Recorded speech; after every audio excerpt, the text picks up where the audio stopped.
my crush pretended to like me back, then laughed in my face. 6 months later, he was begging me to give him a chance. I liked Nico for almost 2 years before I worked up the courage to tell him.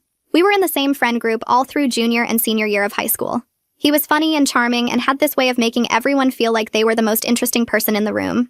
When he talked to me, I felt special. When he remembered small details about my life, I thought it meant something. When he started texting me more often, asking to hang out just the two of us, I convinced myself he felt the same way. I was 17 and stupid and believed what I wanted to believe. I told him at a party the summer after graduation, pulled him aside, hands shaking, heart pounding, and said I'd liked him for a long time and wondered if he might feel the same way. He smiled, said he'd been waiting for me to say something, said he liked me too and had for months, said he didn't want to ruin our friendship by making the first move, but he was so happy I'd been brave enough to do it. I could barely breathe. This was everything I'd wanted. He asked if he could kiss me. I said yes. It was my first kiss, and for about 30 seconds, it was perfect. Then I heard the laughter. His friends were standing at the back door watching us. One of them was bent over laughing so hard he could barely stand. Another was slow clapping. Nico pulled away from me with this grin on his face that I'll never forget. He turned to his friends and said, I told you she'd fall for it. They'd made a bet. Someone had dared Nico to get me to confess my feelings, pretend to reciprocate, and kiss me while everyone watched. The whole thing was a game. I was the punchline. I don't remember leaving the party. I just remember being in my car, crying so hard I couldn't see the road, pulling over in a parking lot and sitting there for an hour until I could breathe again. That was the worst night of my life. The story spread through our entire friend group within days. People I'd known for years were laughing about it behind my back, some to my face. I spent the rest of the summer hiding in my room, dreading college, wondering if I'd ever trust anyone again. Then I went to university 4 hours away and decided to become someone new. I threw myself into everything. Joined clubs, made friends, studied hard, worked out, learned how to dress in ways that made me feel confident. I stopped being the quiet girl who faded into the background. I became someone who walked into rooms and got noticed. It wasn't about Nico anymore. It was about proving to myself that I was worth more than a cruel joke at a party. By junior year, I'd changed completely. I had a strong group of friends, a good GPA, and more confidence than I'd ever had in my life. I dated a few people, nothing serious, but enough to know that I was capable of being wanted for real. I barely thought about high school anymore. Then Nico showed up at my college. He'd transferred after flunking out of his first school and getting rejected from his second choice. Our university was his backup plan. I saw him at a campus coffee shop during the first week of fall semester. He recognized me immediately, but it took him a moment to process what he was seeing. I could tell by the way his expression shifted from recognition to confusion to something I'd never seen on his face before. Interest. He came over to my table and said he almost didn't recognize me. Said I looked amazing. Said it was crazy running into me here after all this time. He acted like we were old friends reconnecting. Like he hadn't humiliated me in front of everyone we knew. Like that kiss hadn't been the cruelest thing anyone had ever done to me. I smiled and kept the conversation short. Said it was nice to see him and I had to get to class. Didn't give him my number when he asked. Didn't agree to hang out when he suggested it. Just walked away and left him standing there looking confused. Over the next few months, Nico kept finding ways to run into me. Showed up at parties I was at. Sat near me in the library. Joined a club I was in, even though he had zero interest in the actual activities. He started texting me through mutual friends who'd give him my number without asking me first. Always casual, always friendly, always with an undertone of something more. I never took the bait. I was polite, but distant. Responded to texts hours later with one-word answers. Declined every invitation to hang out. Never explained why. Never brought up what happened, just kept him at arm's length while he tried harder and harder to get close. It drove him crazy. I started noticing him everywhere the following week. Tuesday morning, I walked into the library's second-floor study area, where I always worked between classes, and there he was at a table 3 rows back. He looked up from his laptop, caught my eye, and waved. I nodded back and chose a seat on the opposite side of the room. Wednesday afternoon, I stopped at the campus coffee shop where I went every day at 2:30 for an iced latte before my 3 o'clock lecture. Nico was in line ahead of me. He turned around when I walked in, smiled like running into me was the best surprise, and asked what I was ordering. I told him and moved past to grab a table while I waited. He brought both our drinks over and tried to sit down. I thanked him for the coffee, said I had reading to finish before class, and put in my earbuds. Thursday evening, I attended the weekly meeting for the environmental club I'd joined sophomore year. Nico walked in 15 minutes late, looked around the room, and took the empty chair directly across from me. He'd never shown interest in environmental issues before. During the break, Leilani leaned over and whispered that this was getting weird. She asked if I wanted her to tell him to back off. I shook my head and said I could handle it. Friday morning, he appeared at the campus gym during my usual workout time. I saw him on the treadmill watching me in the mirror while I did squats. He wasn't even running, just walking slowly and staring. I finished my set, grabbed my water bottle, and left 20 minutes earlier than normal. Saturday afternoon, my phone buzzed with a text from a number I didn't recognize. It was Nico saying he got my number from someone in our friend group and hoped that was okay. He mentioned he'd been thinking it would be good to catch up properly since we were both here now. He suggested coffee sometime, said he felt bad about how we'd lost touch after graduation. I stared at the message for a long time. Part of me wanted to ignore it completely. Another part was curious what he could possibly say about what happened. I texted back 2 hours later and said sure. Coffee sounded fine. We made plans to meet Monday after my morning classes at the cafe on the south end of campus. Monday came and I almost didn't go. I stood outside the cafe for 3 minutes debating whether to walk away. But I'd already agreed and I wanted to see if he would actually acknowledge what he'd done or just pretend it never happened. I pushed open the door and found him already there at a corner table with 2 drinks in front of him. He stood up when he saw me, smiling that same charming smile that used to make my heart race. Now it just made me tired. He said he'd ordered for me, remembered I liked vanilla lattes. I sat down and thanked him. He started talking immediately about his classes, his new apartment off campus, how different college was from what he'd expected. He asked about my major and seemed genuinely interested when I told him about the research project I was working on. He complimented my hair, said he loved the new style. He mentioned a party coming up that weekend and suggested we should go together. I kept my answers short and pleasant, told him about my classes in basic terms, said my research was going well, thanked him for the compliments without elaborating, declined the party invitation by saying I already had plans. I watched him work harder with each passing minute, trying different topics and angles to get me engaged in real conversation. He never once mentioned high school beyond vague references to our friend group, never brought up the party that summer, never acknowledged the bet, or the kiss, or the laughter. He acted like our last interaction had been some normal goodbye before we headed off to different schools, like we were old friends who'd simply drifted apart and now had a chance to reconnect. After an hour of this careful small talk, Nico leaned forward and his expression shifted to something more serious. He said he'd been thinking about me a lot since seeing me again on campus. He admitted he'd always wondered what might have happened if we'd stayed in touch after graduation. He said he'd love to hang out more now that we were at the same school, maybe make up for lost time. I smiled and told him that sounded nice, keeping my voice friendly but offering nothing concrete. I glanced at my phone and said I needed to get to class. He asked for my schedule so we could coordinate better. I stood up and said I'd text him sometime. I walked out before he could suggest anything else. Leilani was waiting in our apartment when I got back. She'd finished her classes early and made tea for both of us. She asked how the coffee went before I'd even put my bag down. I sat on the couch and told her it went exactly how I'd expected. Nico had spent the entire hour pretending the past didn't exist while testing whether I was still interested in him. He'd complimented me, acted fascinated by my life, suggested future plans, all without once acknowledging why we'd stopped talking in the first place. Leilani asked what I was planning to do about it.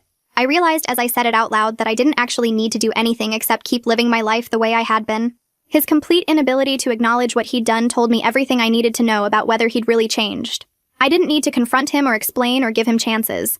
I just needed to continue being polite and distant until he figured it out himself. The text started the next day. Nico sent me a meme about our shared biology class, then an invitation to a concert happening on campus, then a question about the homework assignment for the class we apparently both had on Thursdays. I responded hours later with brief, helpful answers. Never flirty, never encouraging, just pleasant enough that he couldn't call me rude, but distant enough that he couldn't mistake it for interest. The texts kept coming over the following days. More memes, more event invitations, more homework questions. I could feel his frustration building in the increasing frequency and the slightly more desperate tone. He had nothing to work with because I wasn't giving him anything. I wasn't angry enough to fight with or interested enough to pursue. I was just politely, consistently unavailable in every way that mattered. Saturday night, Leilani dragged me to a party at a house just off campus. I hadn't planned to go, but she insisted I needed to get out and have fun instead of spending another weekend studying. The house was packed with people from various friend groups and classes. I was getting a drink in the kitchen when someone tapped my shoulder. I turned around and found myself face to face with Johnny Kemp. He'd been one of Nico's closest friends in high school, one of the guys standing at the back door that night watching and laughing. My stomach tightened, but I kept my expression neutral. Johnny asked if he could talk to me for a minute. I followed him to a quieter corner of the living room. He said he'd been wanting to apologize for what happened at that party senior year. He told me he was an immature jerk back then, and he was genuinely sorry for laughing and being part of something so cruel. I studied his face and saw real guilt there. I told him I appreciated the apology and that I'd moved on from it. He seemed relieved, and we ended up talking for 20 minutes about how much we'd both changed since high school. He mentioned he'd cut back on drinking and was taking school seriously now. I told him about my research and my plans for graduate school. It was strange but good to see that people could actually grow. Before he left to find his friends, Johnny said something that stuck with me. He mentioned that Nico talked about me constantly these days, always trying to figure out why I was being so distant with him. Johnny said Nico seemed genuinely confused about why I wouldn't give him a real chance, like he couldn't understand that his past behavior might have actual consequences. I thanked Johnny for the information but didn't elaborate on my plans or feelings. I kept my cards close and changed the subject. We said goodbye, and I went to find Leilani. Monday, after my engineering study group, Rocco Bowman walked me back toward my apartment building. We'd been casually seeing each other for about a month. Nothing serious, but nice and easy and comfortable. He was smart and kind and treated me like I mattered. Halfway across campus, he asked if there was history between me and the guy who kept showing up wherever I was. I'd noticed Nico at the library again that morning, sitting close enough to watch me but far enough to claim coincidence. I gave Rocco the basic story without too much detail. Told him about the bet and the kiss and the humiliation. Told him Nico had transferred here and was now trying to reconnect like nothing had happened. Rocco listened without interrupting, and his response was simple. He said I deserved way better than someone who would treat me like that. He said he wasn't worried because he could tell I wasn't interested in Nico at all. The next day, after our shared Thursday class, I was talking with Rocco outside the building about the upcoming exam. I saw Nico walking toward us from across the quad. His expression shifted when he saw Rocco standing close to me, laughing at something I'd said. Nico's smile faltered, and something that looked like jealousy crossed his face before he caught himself. The next afternoon, Nico texted asking if I wanted to study together for the biology exam. When I said I already had a study group, he asked directly if Rocco and I were dating. He tried to sound casual, but I could read the tension in his words. I texted back that we were seeing each other casually. Nothing too serious.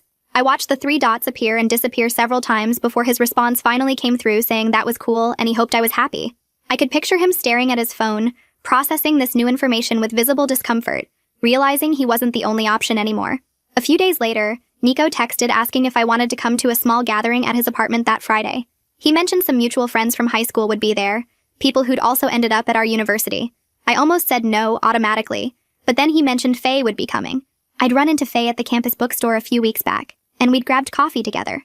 She was different from how I remembered her in high school, more genuine and less concerned with what everyone else thought. We'd talked for 2 hours about our classes and our plans after graduation, and I'd actually enjoyed it. So I texted back saying I'd stop by for a bit.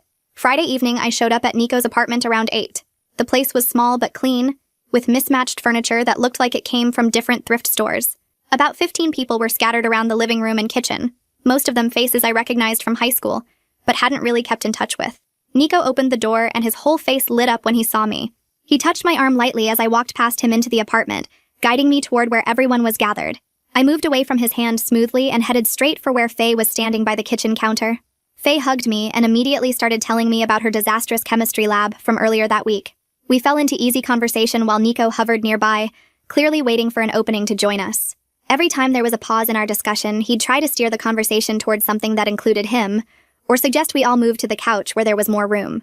I kept turning back to Faye, asking her another question or bringing up a new topic.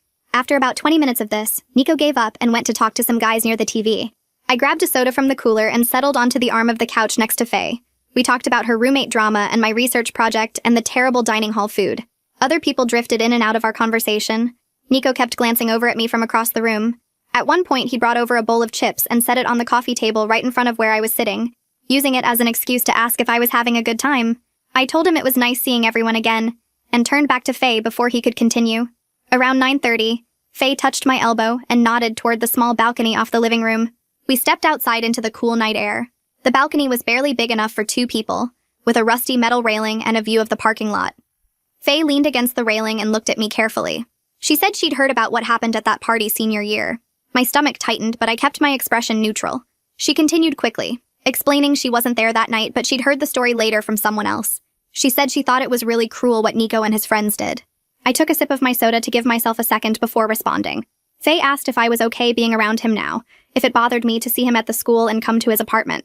I appreciated that she asked directly instead of dancing around it.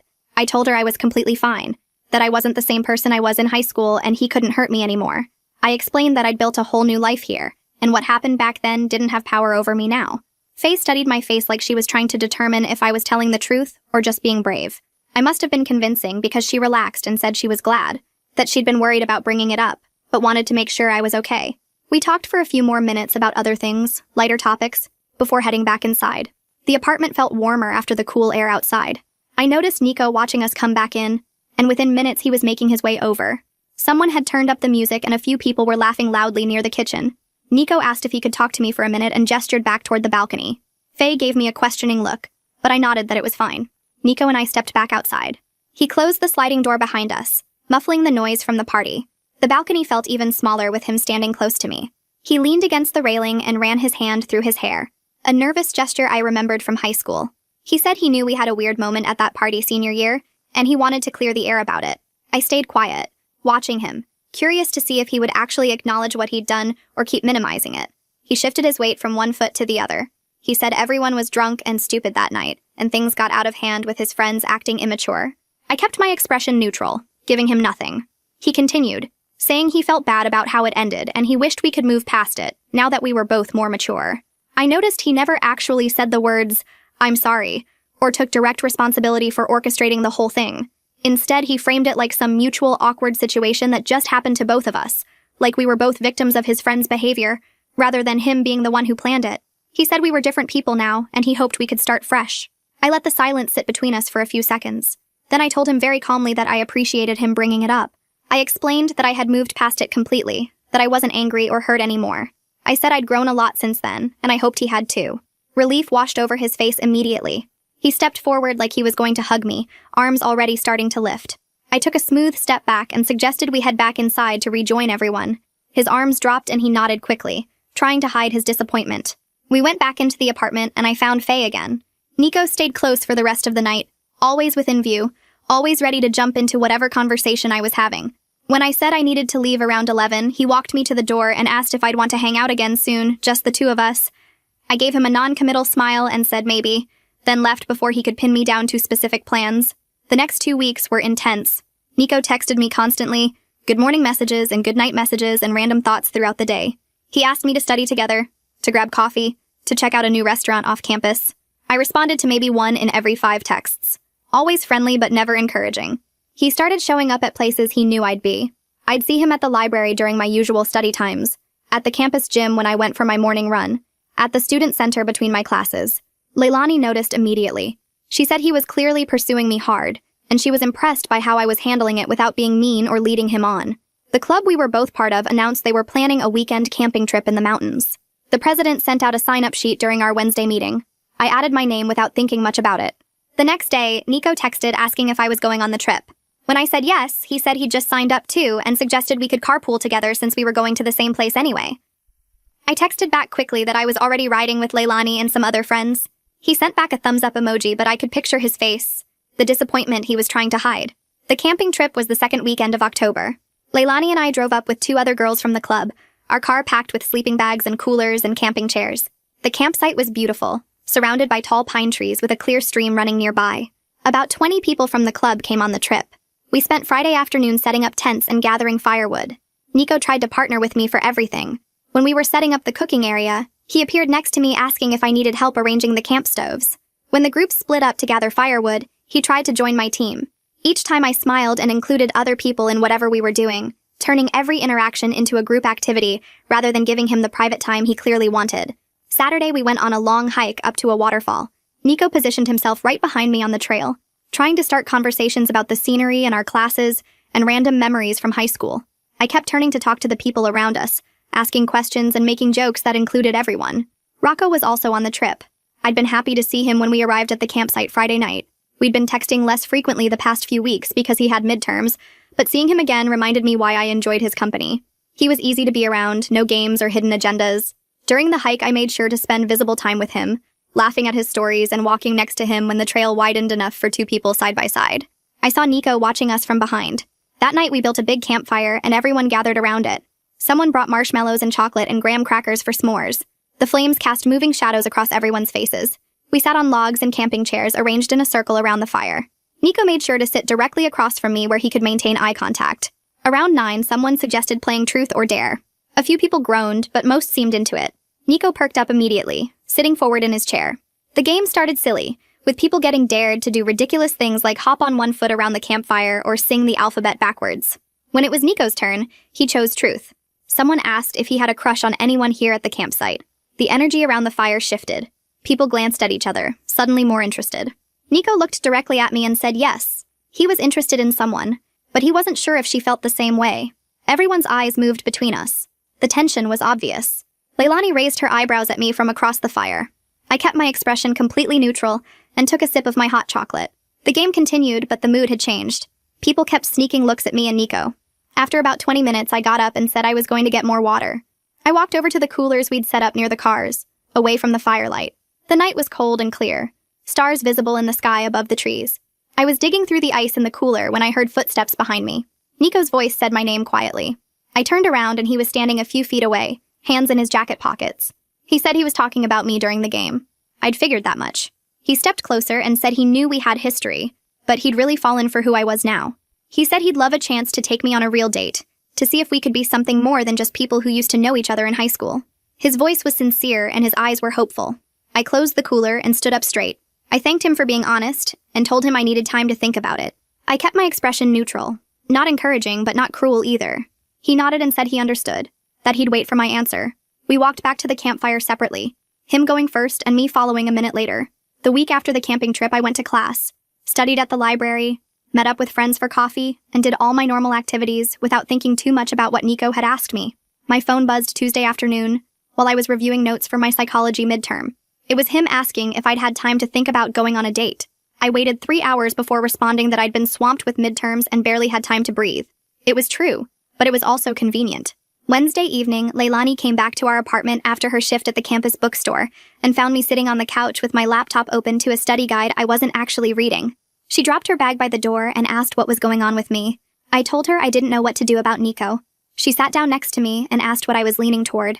I admitted part of me wanted to sit down with him and have a real conversation about what happened, get some kind of closure or understanding. But another part of me thought the best response was just continuing to live my life and letting the whole thing fade away naturally. She nodded and said both options made sense, but I needed to figure out which one would actually make me feel better versus which one I thought I was supposed to do. Thursday afternoon, Faye texted asking if I wanted to grab lunch at the student union. We met up around 1 and got sandwiches from the deli counter, then found a table by the windows overlooking the quad. She made small talk about our classes for a few minutes before bringing up what she really wanted to discuss. She said she could tell Nico really liked me, and he seemed different from how he was in high school, more genuine and less cocky. I asked her what she actually knew about his time at his other schools before he transferred here. She said she'd heard he partied way too much freshman year and stopped going to class, which tanked his grades and got him kicked out. She mentioned he had academic problems at his second school too, but she didn't know much about his personal life during that time. I thanked her for being honest and told her I was still figuring out how I felt about everything. That night I sat in bed scrolling through social media, clicking through profiles of mutual friends and people from high school who'd ended up at different colleges. I found Nico's page from his first university and went through his old posts and photos. Most of it was typical college stuff, parties and football games and late-night food runs. Then I found pictures of him with a girl who showed up repeatedly over several months freshman year, her arm around him, his hand on her waist, comments on posts calling each other cute couple names. I clicked over to her profile and scrolled back to that time period. The posts from when they were together were happy and full of inside jokes. Then there was a gap of a few weeks with nothing posted. After that, several posts about being tired of games and wanting someone genuine, about knowing your worth and not settling for people who take you for granted. The timeline matched up with right before Nico flunked out. I wondered if his pattern of not appreciating people until they were gone extended beyond just what he did to me. Friday after my economics class, Johnny caught up with me on the path heading toward the library. He said Nico had asked him what he thought Nico's chances were with me. I stopped walking and looked at him, waiting to hear what he'd said. Johnny told me he'd been honest with Nico, that I seemed happy with my life and not particularly interested in revisiting the past. Nico had apparently gotten defensive and insisted he was a different person now who genuinely cared about me. Johnny said he didn't know what I was planning to do, but he wanted me to know that Nico was asking around and trying to figure out where he stood. I thanked Johnny for the heads up and told him I appreciated him being real with Nico instead of just telling him what he wanted to hear. Saturday night, there was a house party off campus that most of our friend group was going to. I showed up around 10 with Leilani and some other girls from our dorm. The house was packed with people, music loud enough that you had to lean close to hear anyone talking. I grabbed a drink from the kitchen and made my way through the crowded living room. That's when I saw Nico standing near the back door talking to a girl I recognized from high school who'd also transferred to our university. She was laughing at something he said, clearly interested in him, touching his arm while they talked. I watched from across the room to see how he'd respond. He was friendly and smiling, but his eyes kept moving around the room like he was looking for someone. When he spotted me watching, his whole posture changed. He said something to the girl and excused himself, then worked his way through the crowd toward where I was standing with a group of friends. He came up next to me and asked if I was having fun. I said the party was good and asked how he was doing. He made small talk for a minute before mentioning he'd been thinking about my answer to his date request. I looked at him and told him honestly that I wasn't sure dating was a good idea, given our history. His face fell and he asked if I was ever going to forgive him for what happened in high school, saying he thought we'd moved past it. I corrected him gently, explaining that I had forgiven him, but forgiveness didn't mean forgetting or pretending it didn't matter. Something shifted in his expression then, like he was actually hearing what I was saying for the first time, instead of just waiting for his turn to talk. He looked at me with this mix of understanding and regret that I'd never seen on his face before. He asked if there was anything he could do to prove he'd changed, and that he was serious about wanting a real chance with me. I told him the problem wasn't about proving anything. I explained that I'd built a whole new life here, worked hard to become someone confident and happy, and I wasn't interested in bringing someone into it who reminded me of the worst moment of my old life.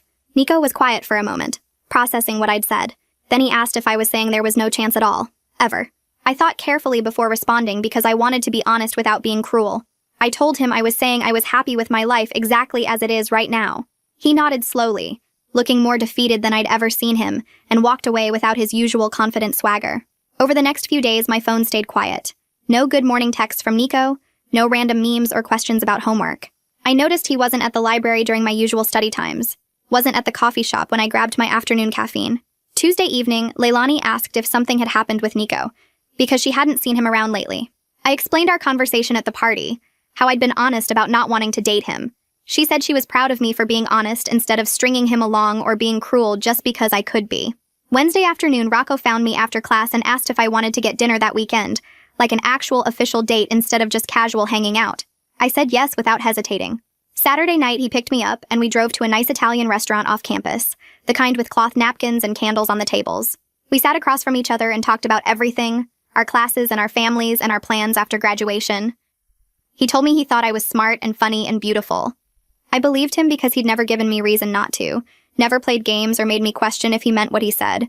Being with him felt completely different from anything I'd felt with Nico, because Rocco had liked me from the start without needing to lose me first to realize my value. I walked into the library 3 days later to grab a book I'd reserved, and there was Nico at one of the study tables near the windows. He looked up when I passed, and something about his expression was different from all the other times I'd seen him lately. He stood up and came over, hands in his pockets. No confident swagger or calculated charm. He asked how I'd been, and his voice sounded normal, like he was actually asking instead of trying to start something. I said I'd been good, busy with classes and everything. He nodded and said he'd been thinking about what I said at the party, about how I wasn't interested in bringing someone into my life who reminded me of the worst moment of my old life. He paused and looked at me directly, and I could see he was trying to find the right words. He said he never really understood before how much that night affected me, and he was sorry for minimizing it when he tried to apologize. I stood there holding my book, surprised by how genuine he sounded. This wasn't the Nico who made excuses or blamed being drunk or called it a weird moment. This was someone actually taking responsibility. I told him I appreciated him saying that, and I meant it. He shifted his weight and said there was more he wanted to tell me if I had a minute. I glanced at my phone, saw I had time before my next class, and said, okay. We sat down at his table and he started talking about how he'd been seeing a therapist since last semester, when his academic probation got serious.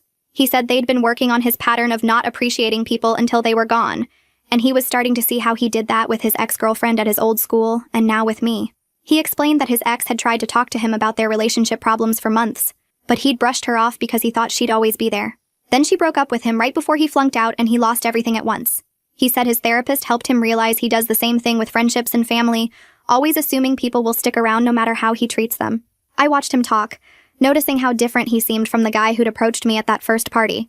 This version of Nico was uncomfortable and honest, not performing or trying to charm me. I told him I appreciated him being vulnerable and actually taking responsibility instead of making excuses. He looked relieved that I wasn't shutting him down completely. He asked if we could at least be friends, maybe grab coffee sometimes or just be normal when we saw each other around campus. I thought about it for a moment, trying to figure out what I actually wanted. I told him maybe eventually, but I needed more space right now. He nodded and said he understood, and he wouldn't push or keep showing up everywhere I went. We stood up and he thanked me for listening, then went back to his studying while I checked out my book and left. The next few weeks passed with barely any contact between Nico and me. He kept his word about giving me space. I didn't see him at my usual coffee shop or study spots, didn't get random texts about homework or campus events. It felt strange at first, like something was missing from my routine, but then I realized I'd gotten used to his constant presence without noticing. Without that underlying tension of avoiding him or managing his attempts to get close, I felt lighter somehow. Rocco and I were getting more serious, going on actual dates instead of just casual hangouts, talking about our plans for after graduation, making plans for spring break together. I was genuinely happy without any of the anxiety or second-guessing I'd felt in high school when I'd liked Nico. Leilani noticed the change when we were getting ready to go out one Friday night. She said I seemed lighter lately, like I'd finally let go of something I didn't realize I was still carrying. I asked what she meant, and she explained that for months I'd been carrying this awareness of Nico, this need to maintain my distance and protect myself. Now I just seemed free of it, like it wasn't taking up space in my head anymore. I realized she was right. I'd stopped thinking about Nico constantly, stopped planning how to avoid him or what I'd say if he approached me. He'd become background noise instead of the main event. Faye grabbed me after our shared psychology class the following week and pulled me aside in the hallway.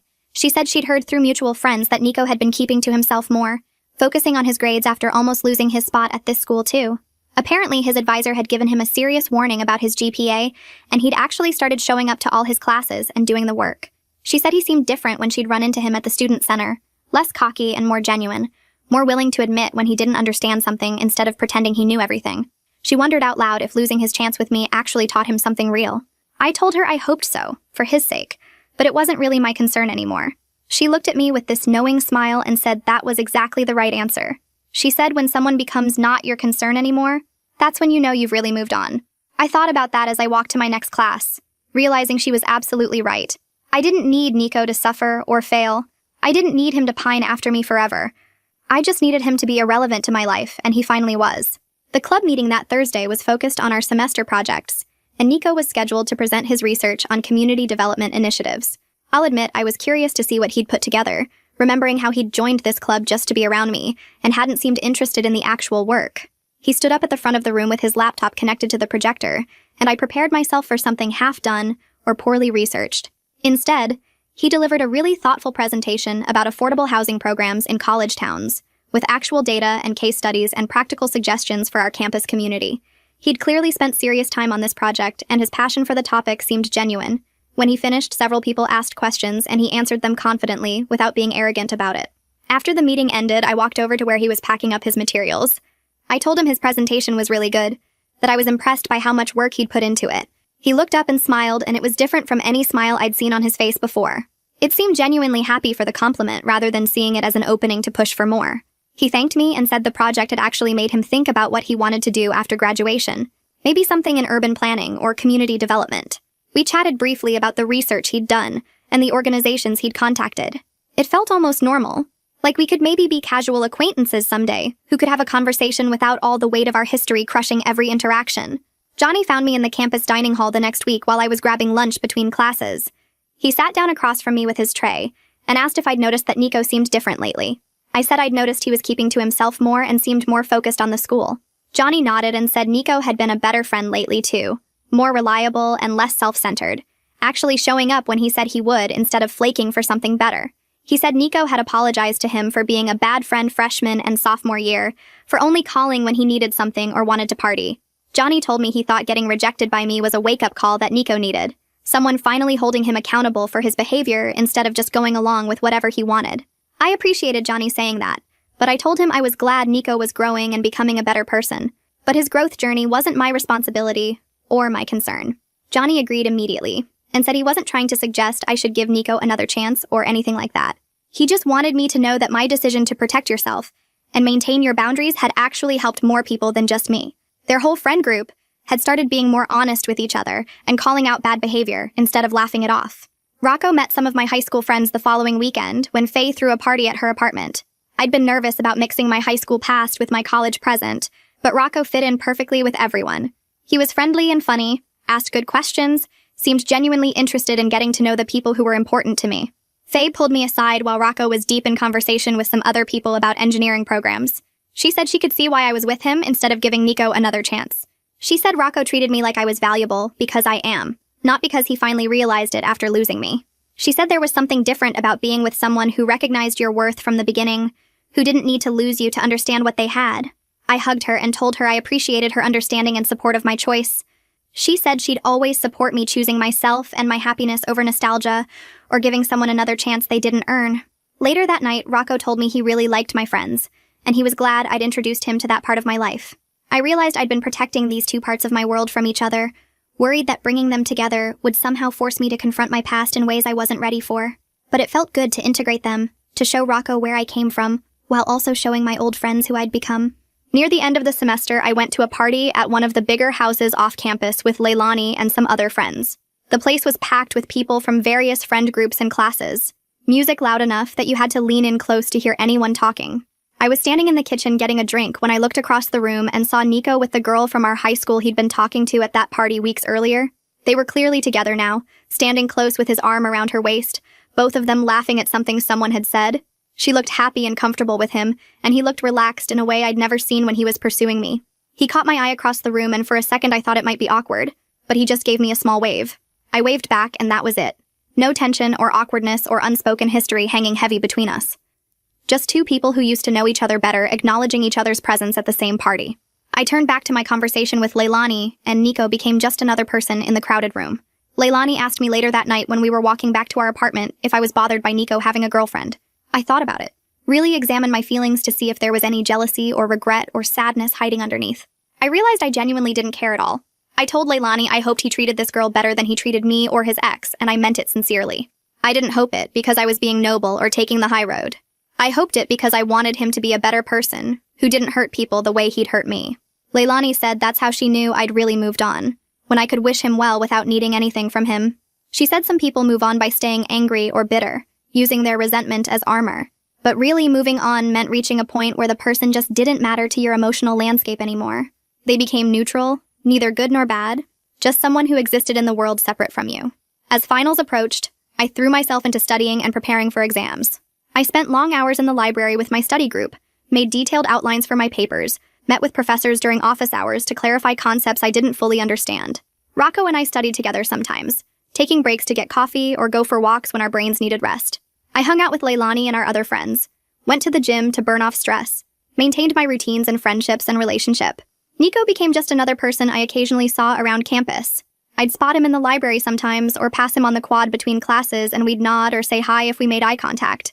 The power I'd felt from keeping him at a distance, from watching him want something he couldn't have, transformed into something better, complete indifference.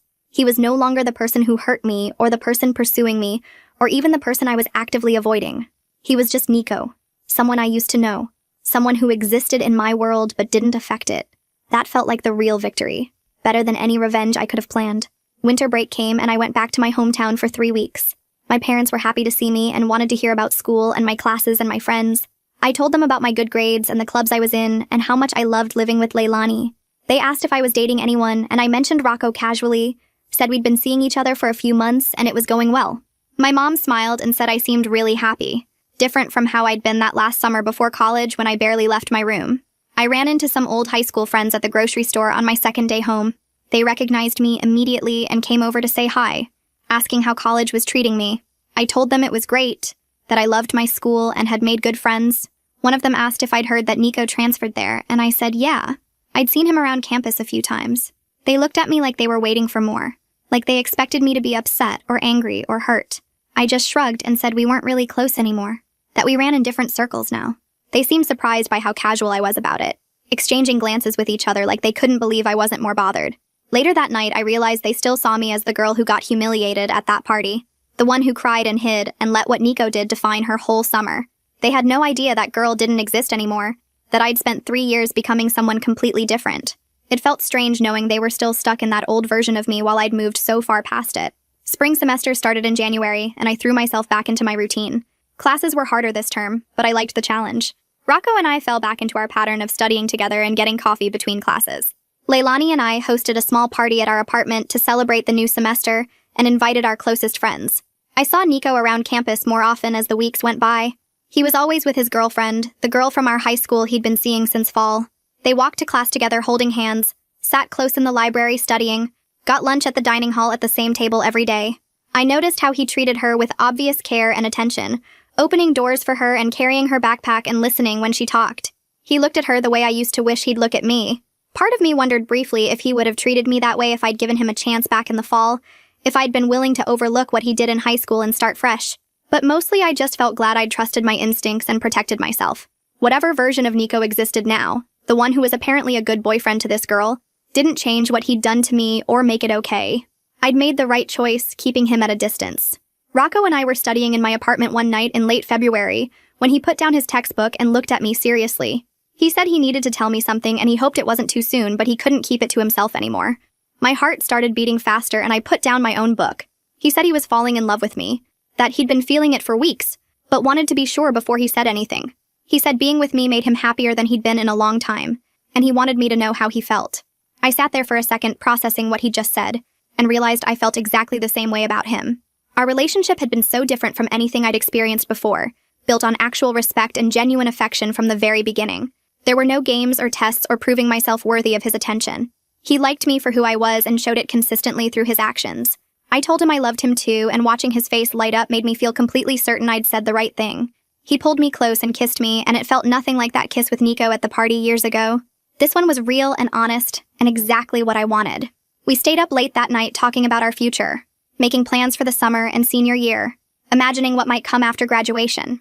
Everything felt right and easy and good. The campus activities board put on a big spring festival in March with food trucks and live music and games set up all over the quad. I went with Leilani and some other friends, wandering between the different booths and eating too much fried food. Rocco was working a shift at his campus job but planned to meet us later. I was waiting in line for lemonade when someone tapped my shoulder. I turned around and saw a pretty brunette girl I didn't recognize smiling at me. She introduced herself as Nico's girlfriend and said she'd heard we knew each other from high school. I was surprised but recovered quickly and introduced myself properly. She was sweet and friendly, asking about my major and what classes I was taking this semester. We chatted for a few minutes about campus life and professors we both had. She mentioned she was thinking about joining one of the clubs I was in and asked if I'd recommend it. I told her honestly that I loved it and she should definitely come to the next meeting. I could tell from the way she brought up high school that Nico had probably told her something about our history, but she didn't ask any direct questions, and I didn't volunteer any information. We talked about normal things like homework and the festival and plans for summer break. After a few minutes, she said it was nice meeting me and headed back toward where Nico was waiting by one of the food trucks. I watched them walk away together and felt completely neutral about the whole interaction. She seemed nice, and I hoped things worked out well for her. Johnny found me at the library a week later while I was studying for a big exam. He sat down across from me and asked if we could talk for a minute. I closed my textbook and said sure. He seemed a little uncomfortable, like he wasn't sure how to start. Finally, he said, "Nico talks about me sometimes when they hang out. Not in a weird way, but just mentioning me as someone who taught him an important lesson." Johnny said Nico credits not getting a chance with me as the push he needed to actually change his behavior and become a better person. He said Nico tells people I was right to reject him and he deserved it for what he did. I listened to all this, and then told Johnny I appreciated him sharing that information. I said I was glad Nico learned something from the experience and seemed to be growing up, but I also made it clear that I didn't reject Nico to teach him a lesson or help him become better. I did it to protect myself from someone who had hurt me badly, and showed no real understanding of why that mattered. If Nico's growth was a side effect of my self-protection, that was fine, but it wasn't my goal or my responsibility. Johnny nodded and said he understood completely. He said he respected how I handled everything, and he was sorry again for his part in what happened at that party. We talked for a few more minutes about other things, and then he left me to study. As spring semester moved forward, I barely thought about Nico except when I occasionally saw him around campus. My days were full of good things that had nothing to do with him. Rocco and I were solid and happy, spending most of our free time together and making plans for our future. My friendships with Leilani and my other close friends felt strong and supportive. My grades were good, and I was doing well in all my classes. I had genuine confidence now that came from within myself, not from anyone else's validation or approval. The girl who cried in her car after that party felt like a completely different person, someone I used to be but couldn't fully remember being. I'd worked so hard to build this new version of myself, and I was proud of who I'd become. Sometimes I'd catch a glimpse of Nico across the quad or in the dining hall and feel absolutely nothing. No anger, no hurt, no curiosity about what might have been. He was just another student at my school, someone who existed in my world but didn't affect it in any meaningful way. That indifference felt like the ultimate victory, better than any revenge I could have planned or executed. He didn't matter to me anymore, and that was exactly how I wanted it. Leilani and I were having dinner at our apartment one night in April, when she brought up how much we'd both grown during our time in college. She talked about coming here as a freshman, feeling lost and unsure of herself, and how different she felt now as we approached senior year. I mentioned how handling the Nico situation taught me that I don't owe anyone access to me, even if they claim they've changed or want another chance. I said learning to set that boundary clearly and stick to it without guilt was one of the most important lessons I'd learned. Leilani got quiet for a second, and then said, watching me do that helped her set boundaries in her own life. She said seeing me refuse to compromise my self-respect or let someone back in just because they wanted, it showed her she could do the same thing. She mentioned a guy she'd been seeing freshman year who treated her badly and how she used to make excuses for him and give him chance after chance.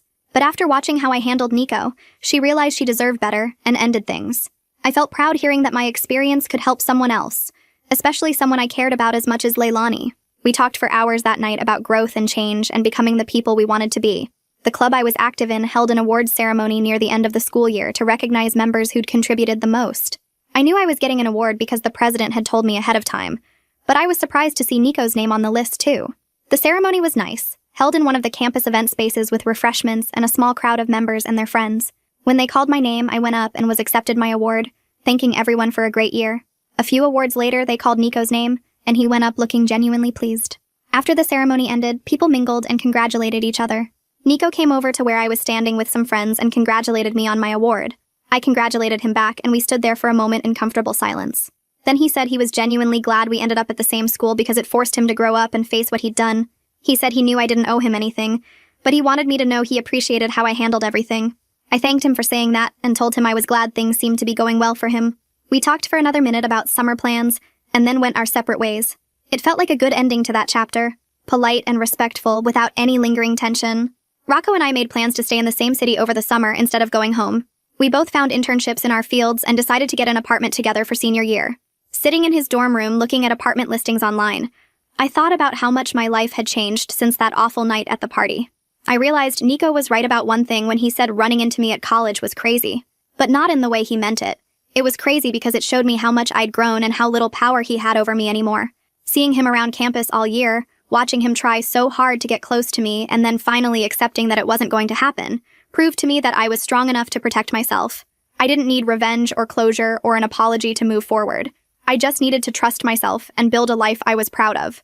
Rocco asked what I was thinking about, and I told him I was just happy, that everything felt right. He smiled and pulled me close, and we went back to looking at apartments, planning our future together. Faye invited me to coffee one afternoon in early May.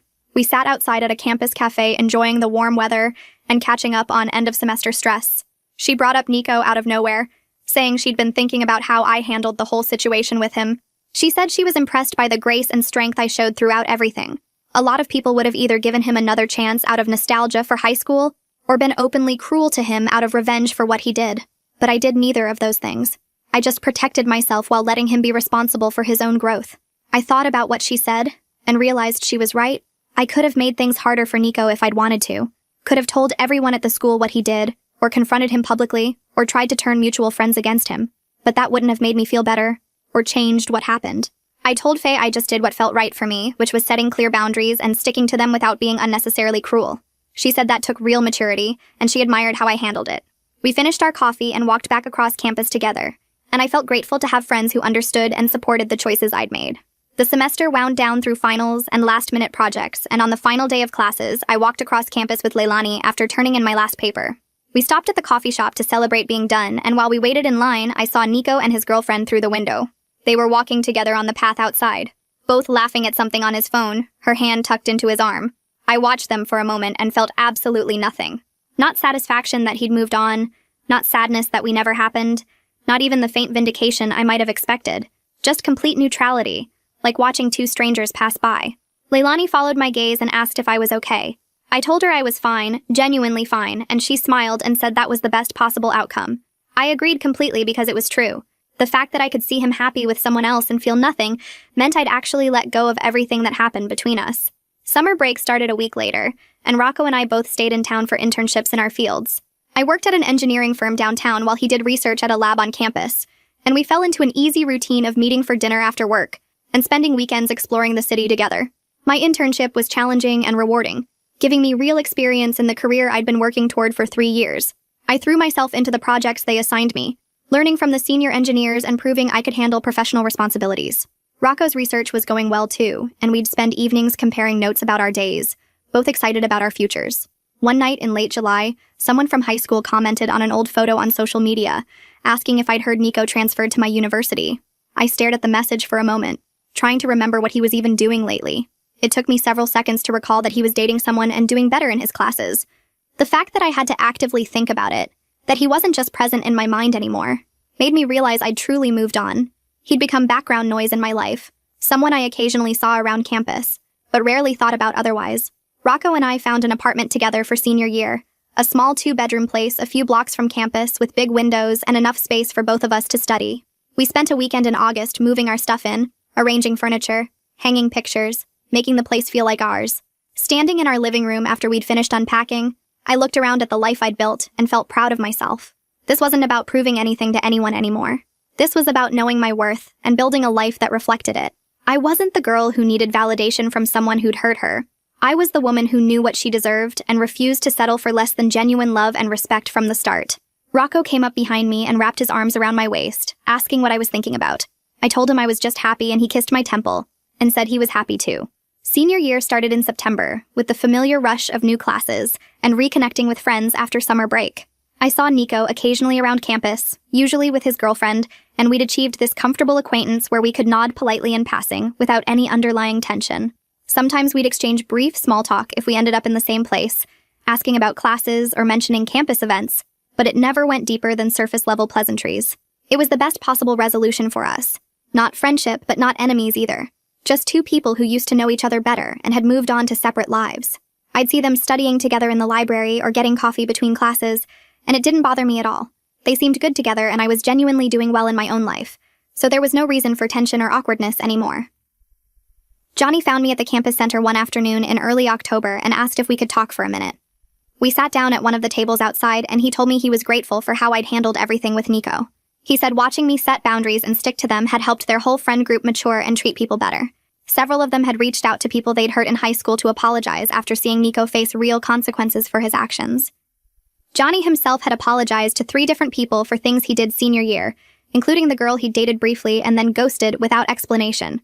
He said seeing someone actually hold Nico accountable instead of just forgiving him or getting revenge made them all realize they needed to be better. I told him I appreciated him saying that, but I hadn't done it to teach anyone a lesson. I'd just protected myself and let Nico be responsible for his own growth. Johnny nodded and said that's exactly why it worked, because it was authentic and not performative. The party in late October was at someone's off-campus house, packed with people from various friend groups all mixing together. I was there with Leilani and some other friends, drinking and dancing and having a good time. At some point, someone brought up high school stories, and a guy I didn't know well started telling the story about a bet where someone convinced a girl to confess her feelings as a joke. My stomach dropped for a second, that old familiar anxiety starting to creep in, but before I could decide how to handle it, Nico spoke up from across the room. He said that was the worst thing he'd ever done to someone, and he'd spent years trying to be better because of it. He didn't mention my name or point me out, but he took full responsibility without minimizing what happened or making excuses. He said he was cruel and wrong, and humiliating someone like that for entertainment was something he'd always regret. The room got quiet for a moment, and then someone changed the subject to a different story. I caught Nico's eye across the crowd and gave him a small nod of acknowledgement. Later that night, I found Nico outside on the back porch getting some air. I walked over and thanked him for what he'd said inside. He turned to look at me and said he meant every word of it. Humiliating me was cruel and wrong, and he was genuinely sorry for what he did. Not sorry that I wouldn't give him another chance, not sorry that it didn't work out between us, but sorry for hurting me in the first place. I told him I appreciated the apology, and I could see he was different now from who he was in high school. We didn't need to be friends, probably never would be, but I was glad he was growing into a better person. He asked if I was happy, and I told him yes, I really was. He smiled and said good, that's what mattered. We stood there for another minute in comfortable silence, then went back inside to rejoin our separate groups of friends. As senior year continued through fall and into winter, I focused on my relationship with Rocco, my friendships with Leilani and the others, and my future plans after graduation. I applied to graduate programs and entry-level positions in my field, updated my resume, went to career fairs and networking events. The Nico situation became just a small chapter in my larger college story, not the defining narrative I'd once feared it would be, just one of many experiences that shaped who I became. I'd learned to set boundaries, to trust my instincts, to know my worth and not compromise it for anyone. Those lessons served me well in other areas of my life too, helping me navigate difficult conversations with professors, stand up for myself in group projects, make choices that aligned with my values even when they weren't easy. Spring semester brought warmer weather and a sense of things coming to an end. Rocco and I took walks around campus in the evenings, talking about where we'd end up after graduation, and how we'd make long-distance work if we had to. One night in April, he stopped walking and turned to face me, looking nervous in a way I'd never seen him before. He told me he loved me and wanted to spend his life with me, and then he pulled out a ring and asked me to marry him. I said yes immediately, not even needing to think about it, because being with him felt right in a way nothing else ever had. We celebrated with Leilani and my other friends that weekend, everyone excited and happy for us. As I sat surrounded by people who loved and supported me, I thought about how different my life could have been if I'd given Nico another chance out of nostalgia or insecurity, or some misguided belief that I owed him something. I was so grateful I'd trusted myself and waited for someone who valued me from the beginning, who never made me question whether I was worth loving. Graduation day arrived in May with perfect weather, sunny and warm with a light breeze. I sat with my class in the folding chairs on the lawn, waiting for my name to be called, feeling proud of everything I'd accomplished over 4 years. After the ceremony ended, I found my family and took pictures, then wandered around saying goodbye to classmates and professors. Across the crowd, I saw Nico with his girlfriend and his family, all of them smiling and taking photos too. He caught my eye and I waved back, both of us genuinely friendly. There was no lingering tension or unfinished business between us, no what-ifs or regrets, just two people who knew each other once and learned their separate lessons and moved on to build good lives. That was the ending I needed, and it was perfect. After the ceremony ended and everyone started moving toward the parking lots with their families, I saw Nico walking toward me through the crowd. His girlfriend was talking to her parents a few yards away, and he had that look on his face that meant he wanted to say something important. I stopped and waited while he approached, my diploma tucked under my arm, Rocco standing beside me with his hand on my back. Nico congratulated me and said he was moving to Seattle for a job, leaving in 2 weeks, probably wouldn't be back this way for a long time. He thanked me for teaching him that actions have consequences and that some things can't be undone just because you want them to be, and his voice was steady and genuine without any of the charm he used to hide behind. I told him I hoped he had a great life out there, and I meant it completely. No bitterness or lingering hurt, just honest hope that he'd be better to the people he met next. He nodded and shook Rocco's hand and walked back to his girlfriend. And that was it. The final conversation we'd probably ever have. Later that afternoon, Leilani and I sat on the steps outside our apartment building with iced coffee, watching people load moving trucks up and down the street. She brought up the Nico situation without me asking. Said it was the first time she'd ever seen me truly stand up for myself. Really set a boundary and stick to it no matter how much pressure someone put on me. She told me that watching me refuse to settle for less than I deserved, watching me choose myself over nostalgia or guilt or the easier path, inspired her to do the same thing in her own relationships. I felt proud hearing that, knowing my choice to protect myself ended up being an example for someone I loved. Proof that standing firm in your worth can matter beyond just your own life. The next few days I spent packing up my apartment, wrapping dishes in newspaper, and filling boxes with books and clothes, preparing for the move to the city where Rocco and I had both found jobs. I kept thinking about the girl who cried in her car after that party 4 years ago, the one who thought she'd never trust anyone again, never feel confident or wanted or safe. I wished I could go back and tell her she'd be okay, that she'd become strong and sure of herself and loved by someone who deserved her from the very beginning. That revenge isn't about hurting the person who hurt you or making them suffer the way you suffered. Sometimes it's just living well and refusing to let them matter, building a life so good that what they did becomes irrelevant. Rocco and I loaded the last boxes into his car on a sunny morning in late May, the campus mostly empty now, except for summer students and maintenance workers. We drove away together through streets I'd walked for 4 years, past buildings where I'd studied and made friends and became someone new. I realized as we merged onto the highway that I barely remembered what it felt like to want Nico's approval, to care whether he thought I was pretty or interesting or worth his time. The best revenge wasn't making him want me or punishing him for what he did or teaching him some lesson he needed to learn. It was becoming someone who knew her worth so deeply, so completely, that his opinion became totally irrelevant, just background noise in a life filled with real love and genuine respect. That was the victory I needed, and it was mine forever. Something no one could take away or diminish or make me doubt.